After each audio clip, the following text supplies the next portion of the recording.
Hey up, and welcome to Corey's Corner with another storytime video. In today's video I'm going to be telling the storytime that I promised at the end of my last video, this is basically like one of my worst childhood memories, I think, so I'm just going to get straight into it. So when I was a kid, I was in this thing called the Scouts, which you guys probably know what it is, but I wasn't in the Boy Scouts. So the way the Scouts work in my country is a bit differently to how it works in like America. So instead of having like the Boy Scouts and the Girl Scouts, it's pretty much all mixed into one, right? The Girl Scouts is a thing that exists, but for some reason a bunch of girls like joined our one as well. So it was me. I had like a pretty good friend of mine who was in the Scouts. I'll call him Bob in this story, even though he's probably not going to come up that much. And there were a couple of other guys, but there were also a couple of girls in the Scouts. And the thing is, you think like, oh well, you know, they want to be there, it's fine. But the thing is, like, I don't even know why they were there, because they clearly didn't want to be there. The whole time we'd do anything, they'd just moan and stuff. They'd like lie in really late if we were like on camps or whatever. They wouldn't get up. They'd never like pull their own weight. They'd just sit around and like kind of expect the guys to do everything for them, which is kind of accurate to how women work in real life as well as this, but whatever. So there was this one girl who I liked who was in the Scouts. I'll call her Stacy in the story, right? So she was in the Scouts, and she also went to my school, but I didn't like see her. I didn't have any classes with her. I mean, I saw her sometimes, obviously, but not much. But I saw her in the Scouts quite a lot, and I liked her. I don't know why I liked her. You know, it just happens, right? I never talked to her that much, so. But I don't know. I thought. I don't know what I thought. I don't know. This was when I was still like really blue pilled. I don't know how old I was. I was probably like 13 or 14, so I was still pretty blue pilled. And maybe I was. This is the kind of thing that probably like red pilled me. Actually, this is like the story of how I got red pilled. And obviously, like, I went from being blue pilled to red pilled, and eventually black pilled, which is what I am now, as you guys know. So anyway, we were on this camp, right? And the way it worked is, we showed up really late at night one night for some reason. It was like when we got there, it was already completely dark, so it was really hard to put the tents up. But it was me, my friend who I talked about, Bob, and there was this gay kid, and this kid, I think he was like he said he was like bisexual, but he was like 100% gay, right? And he was like the son of the guy who was in charge. So there's like a leader for all scout groups, and he was like his son. And he didn't want to be there either, but he got dragged along because his dad was in charge, so his dad was probably like, oh, you have to come or whatever, and he probably just wanted to stay home, but he had to come with us. But he was allowed to bring like his phone and stuff.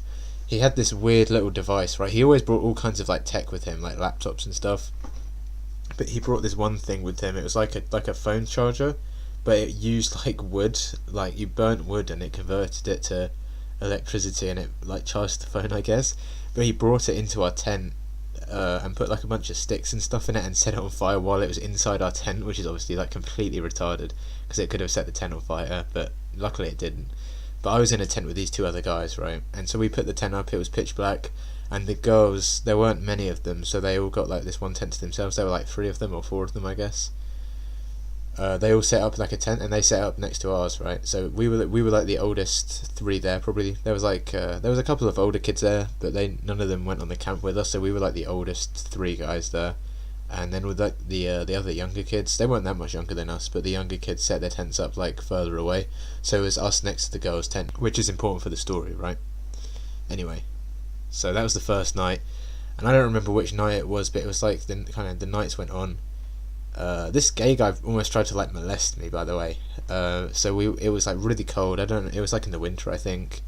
Either way, it was really cold, and me and my friend both had like sleeping bags, but this guy for some reason hadn't brought one, and he started like crying because he was so cold. And me and my friend had like there wasn't much room in the tent, so we were like next to each other, but we really didn't want to be near this kid because he was just very weird. He was always saying like really perverted things about like guys and stuff. He was always like talking about like penises and stuff. He was like, this is why I'm saying he's probably not actually bisexual. He's probably gay, but he like started crying, and I felt bad for some reason. I was like, oh, I feel bad, you know. he was like asking to be let in our sleeping bags, and my friend was like, no dude, like we shouldn't let him in. And I was like, come on, I felt kind of bad, so eventually I let him in. And as soon as he got in my sleeping bag, he tried to like molest me. I kicked him out. We kicked him out of our tent too, and we never saw him again for that like night. We saw him the next morning. He never came back in the tent. I don't know what he did all night, but that was a bit of a side story. But he was just fucking weird. Anyway, so one of the nights we went to the girls' tents. Now I don't know if we weren't allowed to, but we weren't really meant to. But we went over to the girls' tent, right? So there were the girls, there were like 4 of them, or however many I think, and then there were the guys, right? So there were about 10 of us maybe, and we were all in a circle in this tent, right? And they started playing Truth or Dare, right? Now this is brutal. I'm going to put like a warning here. This story is absolutely like a brutal black pill. Just so you know, like before we get into this, right? So it went round, and a couple of people did a couple of things, right? And it came to me, and the girl I liked, she like it was like a stupid dare, but I had to go and like talk to the like leaders of the scout thing. 'Cause there were a couple of them. There was like the main leader, obviously, who's like the dad of the gay kid, but there were a couple of others, and I had to go into this like little building where they were. 'Cause at the campsite there was like a not a tent, but like a little building that's like I don't know who built it, but like a hut, and they were in there even at that time. So I had to go in there and basically like ask for a sleeping bag, even though I already had one. It's a stupid dare, it doesn't really make any sense, but I did it. And when I came back, they like carried on the game without me, and that's a definite sign that like no one wants you there. But I kept ignoring all these signs, because I was like blue pilled as shit. I was the most blue pilled I'd ever been in my life at this point. So I ignored the red flag, and I got back in the tent, right? And for my next dare, they told me to basically I need to explain how like the tent is built to explain this next bit. But the way the tent is, it has like 2 layers. So it has like an outer layer, which is like obviously like actual solid like material, and then it has like an inner layer which is made of like netting, and then that's where you sleep inside of that, and then you put your shoes outside of the netting, so and your bags and stuff, so they're protected from like the rain or whatever, but it's not like crowded in there. So we were obviously all inside the netting, and it was like kind of cramped in there, but everyone was fitting in, right? And they told me at my dare, so it went around to the circle, and then it came to me, and it was the same girl again. Every single time it was her. It was the girl I liked. That makes it even worse, because if it was just some random person, it wouldn't be that bad. But she dared me to go outside of the netting. So I had to sit outside this netting, and the way it worked is you can't see out of it because it's like pretty thick. You can only hear. So I had to listen to these guys just playing this game, and then it went round, and when it came to me, like they skipped over me because they like forgot I was there. So I called out, I was like, hey, I'm still here. And then my friend, I think it was I don't remember who it was. It might have been her, or it might have been another girl, it might have been my friend, but someone dared me to go back to my tent. And I just heard that, and everyone was laughing, and I heard her laughing as well. Like the girl I liked, she was like laughing. So I like crawled back to my tent, and I remember I got in my sleeping bag, and I was like looking up at the top of my tent, and it was like 2 a.m. probably. It was really early because we stayed up really late, and I was just looking at the rain like dripping down the side of the tent, and I was listening to them all laugh and talk, and because the walls of the tents are so thin and they were so close to each other, I could hear everything that they were saying, right? And I had to sit there and listen as they kept playing this game. And eventually, like a couple people left, and they pretty much went to sleep. But the girls kept on talking, and they were like, "Oh, you know, Corey, does he like?" And they talked. It was the girl I liked. They were like, "Oh, does he like her?" And then she was like, "Ew, no way, ugh." And I heard that, and they were all like giggling and laughing. And I remember I heard that, and I was just like, that was the day I became red pilled. I was like, this blue pill shit is like, if you're not like, because I'd been so nice to her as well. I remember like she got like cut on the face somehow, like someone like smashed something, and it like a shard went in her face, and she got cut on her cheek. And like I fucking helped her, dude. I was like, "Oh, are you okay?" and stuff, and I cleaned it up for her and stuff, and I was so nice to her, dude, like the whole time. And it's like, I'm not saying nice guys finish last. That's not what I'm saying, but I'm just saying. I mean, that kind of is what I'm saying, sort of. But it's like, just because you're nice to a girl doesn't mean she's gonna like you, you know. And that's what I believe. That's what the blue pill says, and that's the day I became red pilled, and I realised like they don't care about that. You know, if you're sub 5, you gotta, like, I was like, I'm probably sub 5 right now, but I can improve and stuff. And then obviously years later, as the years went on, I took the black pill, which is where I am today, and now I realise like it doesn't matter, and it doesn't matter what I did in that situation. There was nothing I could have done just because of the way I looked. and the way my mind works and stuff, because I'm sub 5, it was over for me, and there's nothing I could have done to get any of those girls to like me, especially the one I liked. And she was really she was like my type as well, because she was like had like dark hair and like freckles and stuff. She was like really pale, which is my type. Not that that's the only girl I like.